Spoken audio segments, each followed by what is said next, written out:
Bismillahirrahmanirrahim. Alhamdulillahilladzi amarana bittaubati wal istighfar wa nahana 'anil ma'siyati wal israr.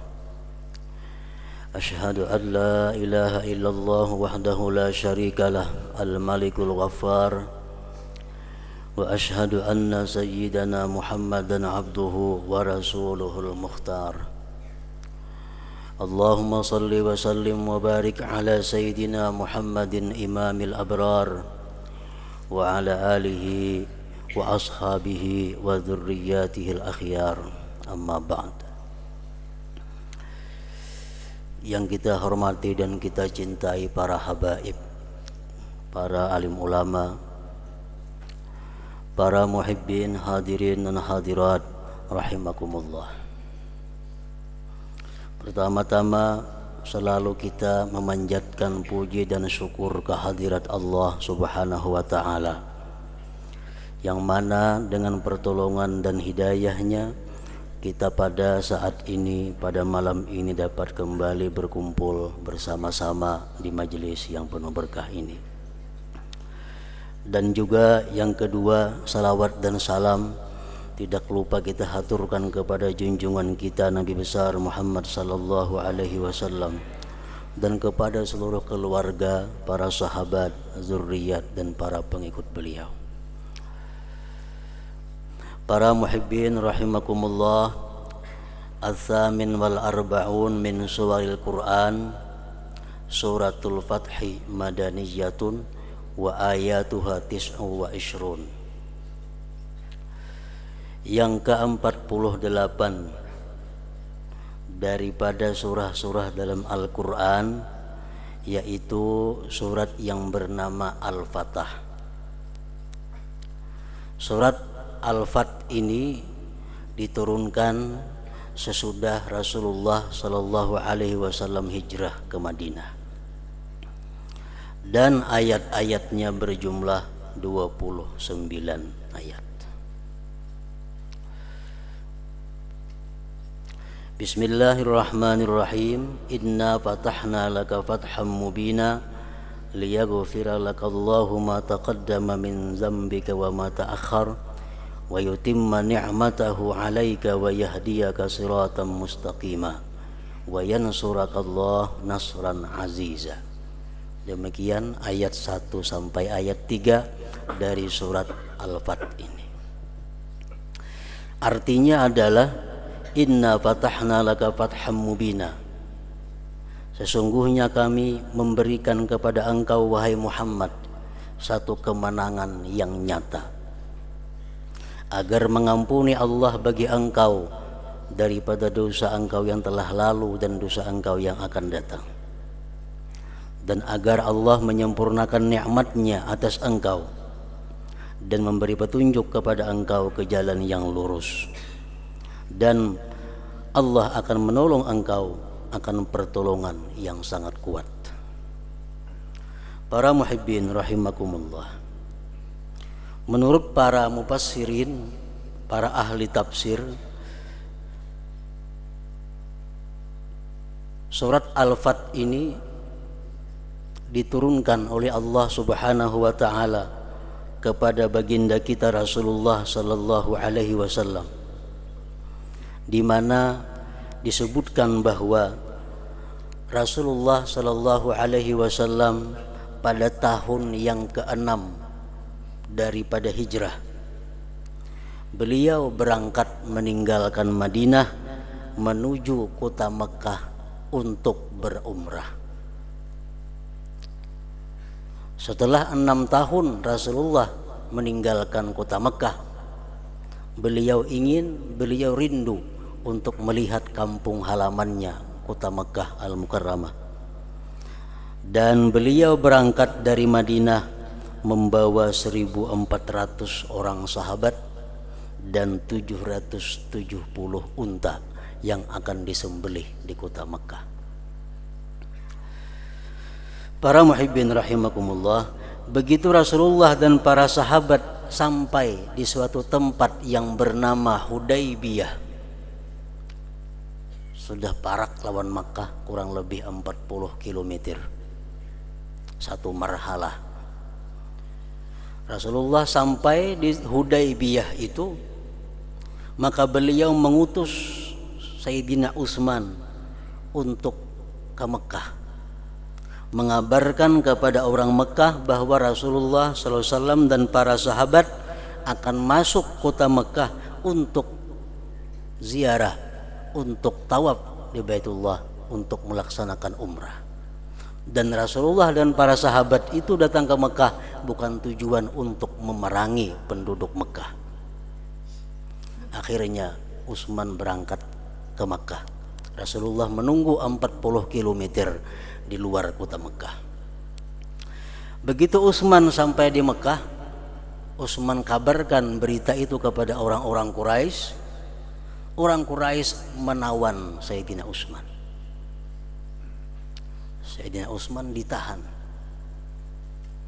dan beredar kabar kepada Rasulullah dan para sahabat yang ada di Hudaybiyah bahwa Sayyidina Utsman telah dibunuh oleh orang-orang Quraisy.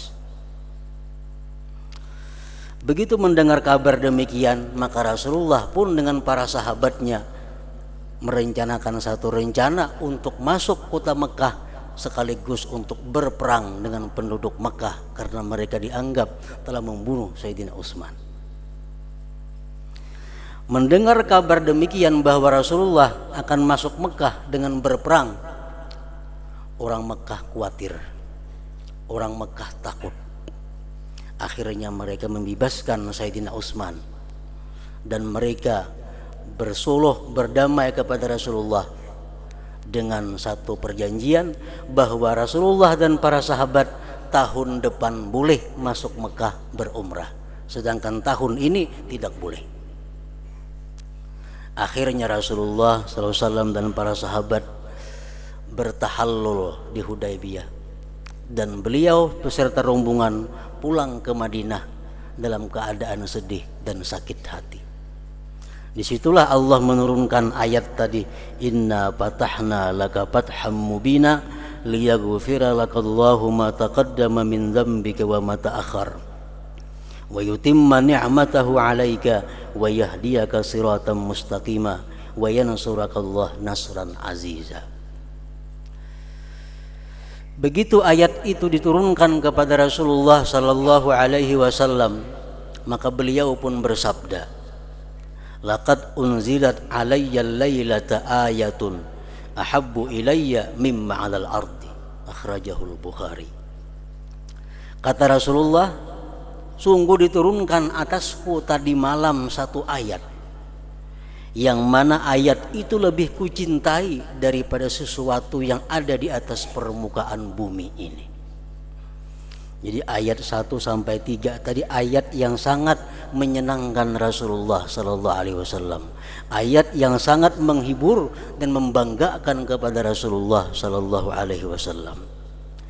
Karena di dalam itu ada terkandung 5 anugerah Allah yang diberikan kepada Rasulullah sallallahu alaihi wasallam. Pertama, inna fatahna laka fatham mubina. Sesungguhnya kami memberikan kepada engkau wahai Muhammad kemenangan yang nyata.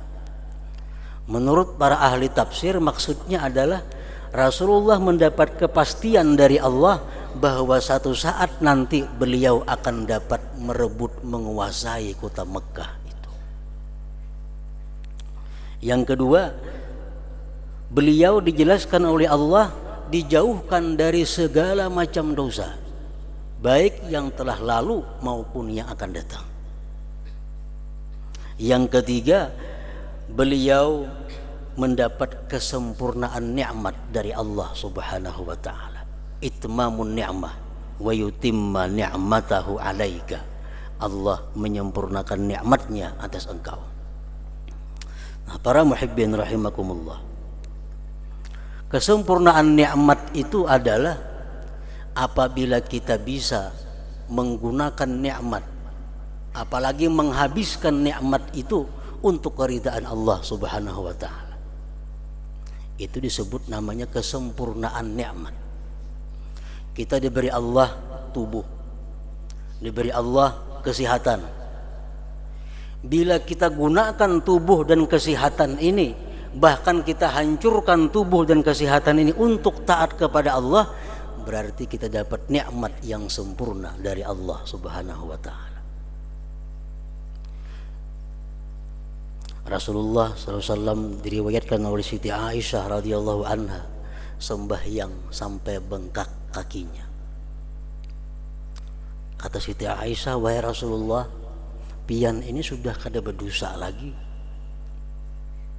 Kenapa sampai sembahyang hakun kah itu membangkak-bangkak batis daripada lawasnya berdiri Rasulullah. Rasulullah menjawab, afala akunu abdan syakura, apakah tidak aku menjadi seorang hamba yang pandai bersyukur kepada Allah Subhanahu wa taala. Jadi intinya adalah nikmat itu akan sempurna bila kita mampu mensyukurinya. Mensyukuri nikmat, menggunakannya di jalan yang diridai Allah Subhanahu wa taala. Kita dapat duit 10.000, itu nikmat. Nikmat. Tapi duit 10.000 ini belum jadi nikmat yang sempurna sebelum kita nafkahkan di jalan Allah Subhanahu wa taala. Kalau kita berisi duit dapat 10.000, kita tukarakan nasi, kita beri makan nih anak bini kita karena Allah. Nah, itu duit 10.000 ngarannya sudah nikmat yang sempurna. Kita habiskan untuk jalan Allah Subhanahu wa taala. Nah, Rasulullah sallallahu alaihi wasallam mendapat kesempurnaan nikmat dari Allah, sehingga tidak ada nikmat yang tidak beliau syukuri. Yang keempat yang menggembirakan beliau adalah bahwa beliau selalu mendapat petunjuk kepada jalan yang lurus, wa yahdiyaka siratam mustaqimah. Dan yang kelima, an-nasru minallah, bahwa Rasulullah selalu mendapat pertolongan dari Allah Subhanahu wa taala. Nah, para muhibbin rahimakumullah, itulah menurut sebagian ulama tafsir tentang asal muasal atau asbabun nuzul ayat inna fatahna laka fathan mubina sampai seterusnya tadi. Surat Al-Fat ini sebagaimana surat-surat Al-Quran yang lain memberikan petunjuk, hidayah dan arahan kepada kita. Di antaranya firman Allah Subhanahu wa taala dalam surat Al-Fat ini pada ayat yang ke-14, walillahi mulkus samawati wal ard yaghfiru liman yasha wa yu'adzibu man yasha wa kana Allahu ghafurar rahimah. Artinya bagi Allah kerajaan langit dan bumi. Ampun Allah. Yaghfiru liman yasha, Allah mengampuni orang-orang yang Dia kehendaki. Allah memberikan ampunan kepada orang-orang yang Dia kehendaki. Wa yu'adzibu man yasha, dan Allah mengazab orang-orang yang Dia kehendaki. Wa kana Allah ghafurur rahimah, dan adalah Allah Maha Pengampun dan Maha Penyayang. Nah, para muhibbin rahimakumullah, di sini ada dua yang dapat kita ambil. Pertama, bahwa Allah memberikan ampunan kepada orang-orang yang Dia kehendaki. Yang kedua, Allah menyiksa orang-orang yang Dia kehendaki. Apakah kita ini termasuk orang-orang yang diampuni oleh Allah, ataukah kita tergolong orang-orang yang disiksa oleh Allah? Nah, oleh karena itu para ulama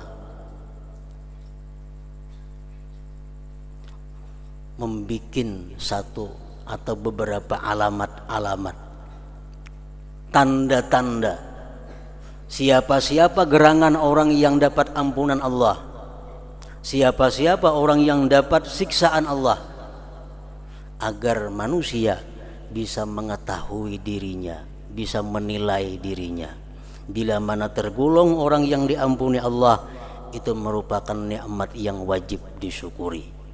Dan bila mana sekarang ini kita tergolong orang atau calon orang yang disiksa Allah, kita bisa berusaha untuk pindah, jangan sampai termasuk terus menerus dalam golongan itu.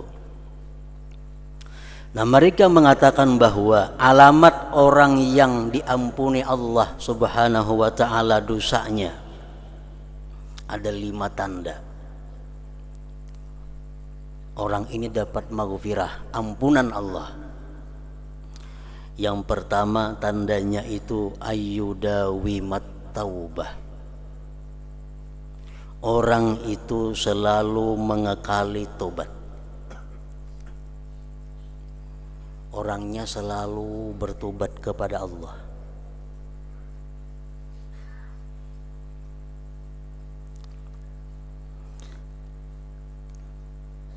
Berapa kali tobatnya tergantung, terserah kita. Pokoknya tobat kepada Allah itu merupakan sesuatu pekerjaan yang wajib kita jalani. Pekerjaan yang wajib kita kerjakan setiap hari, agar kita tergolong dalam orang-orang yang dapat ampunan Allah Subhanahu wa ta'ala. Rasulullah pun memberi contoh, inni la atubu ilallah fil yaum 70 marrah, rawahu Nasa'i. Sesungguhnya aku tobat kepada Allah dalam sehari 70 kali, kata Rasulullah sallallahu alaihi wasallam. Tobat itu intinya adalah menyesali. Kenapa menyesali?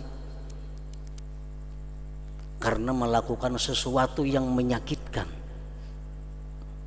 Karena telah melakukan sesuatu yang membahayakan diri. Jadi sebelum kita menyesali, kita mesti tahu bahwa dosa yang kita lakukan itu adalah membahayakan diri kita, menyengsarakan diri kita, lalu kita menyesal. Nah, itu intinya tobat kepada Allah Subhanahu wa ta'ala. Rasulullah bersabda, innal abda la yuznibu fa idza dzakarahu ahzanahu fa idza nazarallahu ilaihi annahu ahzanah wa falalahu, akhrajahu Abu Nuaim bil Hilyah.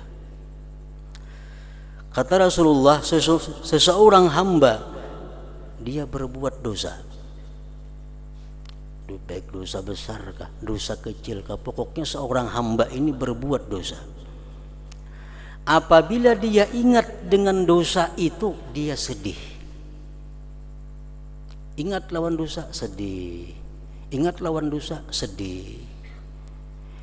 Maka tatkala Allah memandang kepada itu hamba bahwa dia sedih karena dosanya yang telah lalu, ghafaralahu, Allah ampuni bagi dia.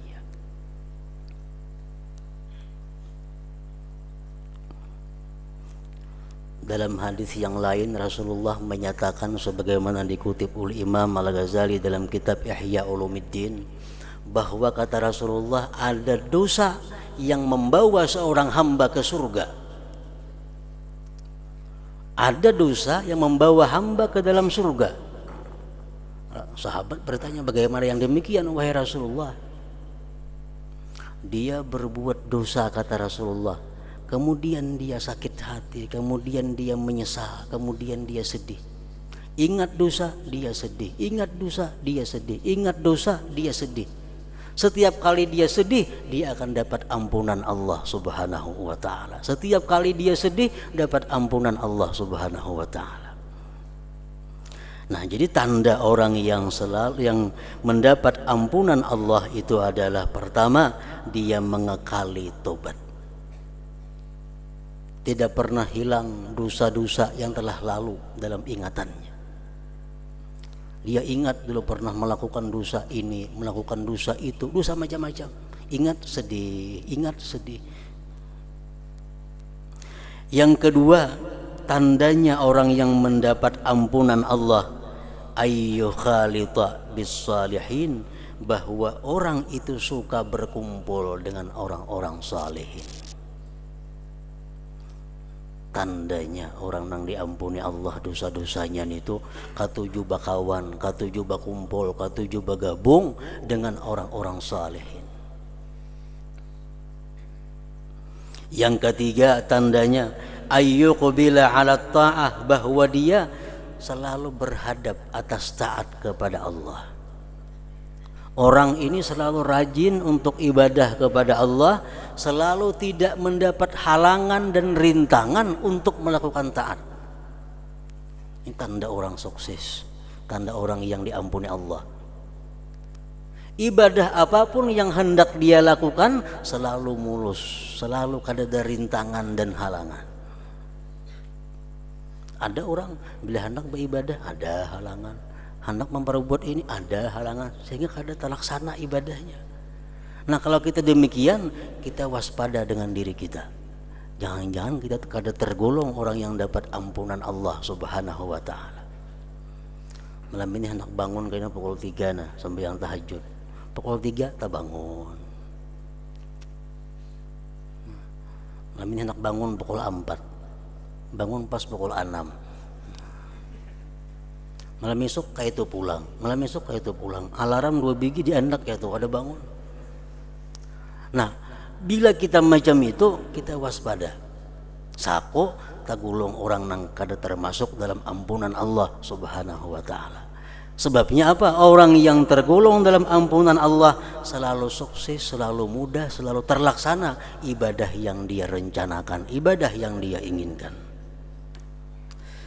Yang keempat, ayyadhhaba farahud dunya biqalbih, bahwa hilang kegembiraan dunia di hatinya. Hilang kegembiraan dunia di hatinya.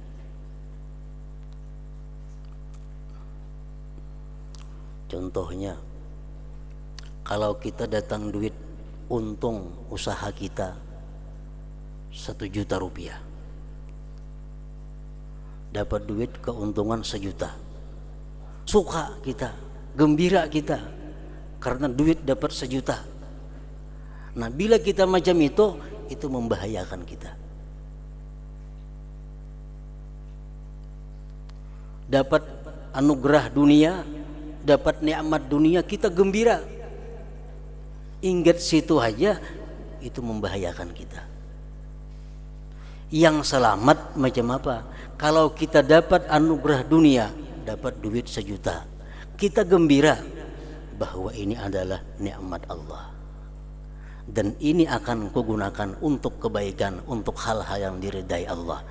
Dengan duit 1 juta ini aku senang. Kenapa? Karena aku bisa mengungkusi ini, bisa membantu itu, bisa sagan itu, sagan kebaikan macam-macam. Nah itu kada termasuk gembira dengan dunia. Itu artinya gembira dengan akhirat. Yang kelima, ayyathiqa bidamanillah fir rizq, bahwa dia percaya dengan jaminan Allah dalam rezeki. Dia sangat yakin, dia sangat kuat yakinnya bahwa selama dia masih hidup, dia masih akan dapat rezeki Allah Subhanahu wa ta'ala. Dia sangat yakin selama dia masih hidup, dimanapun dia berada, pasti ada rezeki Allah untuknya. Nah bila 5 itu ada dalam diri kita, kita syukur kepada Allah. Berarti kita ini termasuk di dalam orang yang yaghfiru liman yasha, yang mengampuni Allah bagi orang-orang yang dia kehendaki. Pertama, selalu tobat kepada Allah. Dalam sehari semalaman kada pernah kosong wiridnya, amaliyahnya daripada tobat, daripada mengenang dosa dan kejahatannya dan sedih atasnya. Yang kedua, dia selalu bergabung, berkumpul orang-orang yang saleh. Yang ketiga, dia selalu mudah, selalu sukses, selalu terlaksana taat ibadah kepada Allah. Yang keempat, bahwa dia tidak ada senang dengan dunia, kecuali dunia itu membawa kepada kebaikan akhirat. Nah, yang kelima, bahwa dia sangat yakin dengan Allah, bahwa Allah memberi dia rezeki selama dia masih hidup di alam dunia ini. Nah, para muhibbin rahimakumullah. Kemudian lagi, wa yu'adzibu may yasha, Allah mengazab akan orang-orang yang dia kehendaki. Apa alamatnya orang yang bakal menerima azab Allah? ayyusawwifat taubah. Pertama, dia menunda-nunda tobat. Menunda-nunda tobat. Dulu pernah melakukan zina, dulu pernah melakukan riba, dulu pernah melakukan judi, dulu pernah minum mabukan, dulu pernah macam-macam maksiat. Apabila tobat, kaina tobatnya. Termasuk di sini adalah orang-orang yang bila ingat maksiat yang pernah dia lakukan, dia senang, dia gembira. Termasuk dalam taswifut taubah. Keingatan dahulu minum arak 30 tahun yang telah lalu. Keingatan asa rami, asa nyaman, kada ada rasa sedih. Nah ini tergulung ini. Di zaman Bani Israel ada seorang pemuda, seorang laki-laki yang telah bertahun-tahun tobat kepada Allah Subhanahu wa taala. Bertahun-tahun dia tobat kepada Allah, tapi dia merasa tobatnya itu tidak diterima oleh Allah. Lalu seorang laki-laki itu datang kepada Nabi waktu itu, wahai Nabiullah, tolong tanyakan kepada Allah, kenapa Allah belum menerima tobatku padahal aku bertahun-tahun tobat kepada Allah. Allah mewahyukan kepada Nabi itu, kata Allah, andai kata seluruh dunia memintakan ampun kepada dia, tetap kada aku ampuni dosanya. Kenapa wahai Tuhanku, kata Nabi itu. Allah menjawab, karena dia setiap kali ingat dosanya dia senang. Setiap kali ingat dosanya dia gembira. Apabila tobatnya, kan tobat itu orang menyesal artinya. Setiap menyesal itu kada mau gembira. Keingatan yang rami-rami dahulu, keingatan senang. Mengatakan dosa bahari senang. Nah, ini orang alamat diazab Allah Subhanahu wa taala. Jadi dosa nang satu menimbulkan beratus-ratus dosa selanjutnya. Orang menang permainan, wah senang dapat dosanya. Malam esok itu duduk sorangan, keingatan manang pemainan asrami, manang pemainan dapat dosa pulang. Bulan kaina ingat pulang, manang pemainan dahulu asrami pulang dapat dosa pulang. Jadi kada kawat tobat orang seperti ini. Nah, ayyusawwifat taubah, bahwa dia menunda-nunda tobat. Qala Nabi sallallahu alaihi wasallam, Rasulullah bersabda, inna aktsara syahi ahlin nar minat taswif, bahwasanya kebanyakan jeritan ahli neraka itu akibat mereka menunda-nunda tobat. Kaina mati kada sempat tobat. Itulah yang paling banyak menyebabkan teriakan penghuni neraka. Alamat orang yang diazab Allah, pertama, suka menunda tobat, suka menunda memperbaiki diri. Yang kedua, ayyukhalita bil asrar, dia suka bergabung orang-orang jahat, suka berkumpul-kumpul orang pemainan, suka berkumpul-kumpul orang berbuat maksiat. Musik ada umpat menonton orang maksiat, melihat orang maksiat. Nah ini alamat juga, alamat bakal mendapat siksa Allah.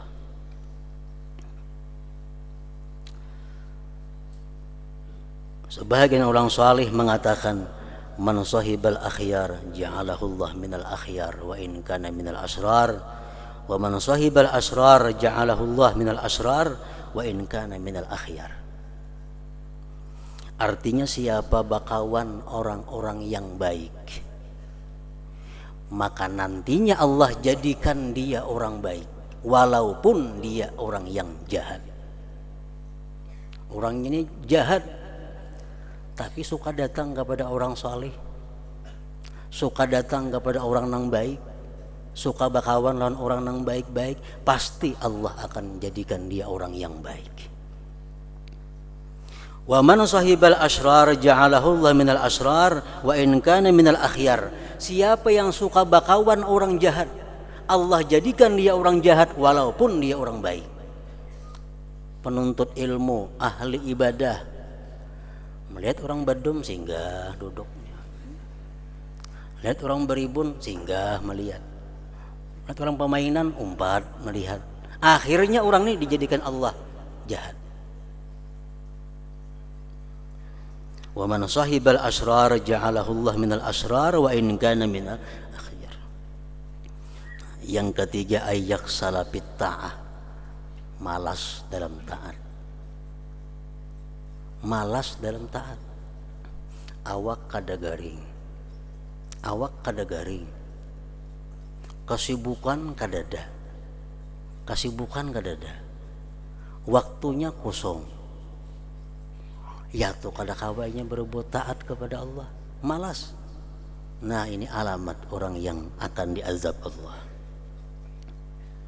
Yang keempat, ayyakuna parahuhu bid dunya, bahwa adalah gembiranya orang ini dengan dunia.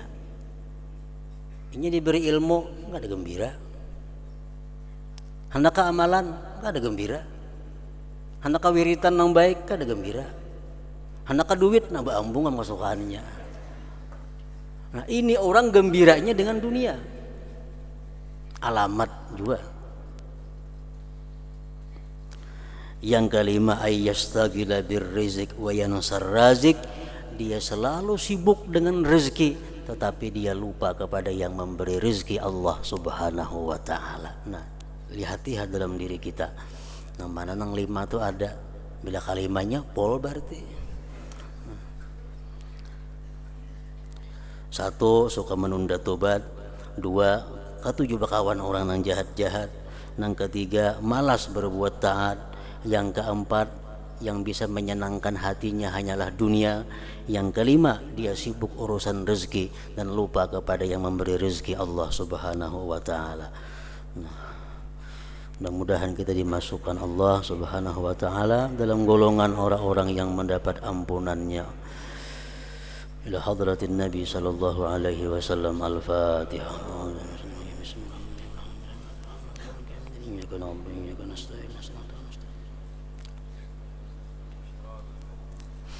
أشهد أن لا إله إلا الله وحده لا شريك له أشهد أن سيدنا محمدا عبده ورسوله لا إله إلا الله نستغفر الله لا إله إلا الله نستغفر الله لا إله إلا الله نستغفر الله لا إله إلا الله ونتوب إلى الله لا إله إلا الله محمد رسول الله صلى الله عليه وسلم فيا أيها الراجون منه شفاعة صلوا عليه وسلموا تسليما اللهم صل وسلم وبارك عليه وعلى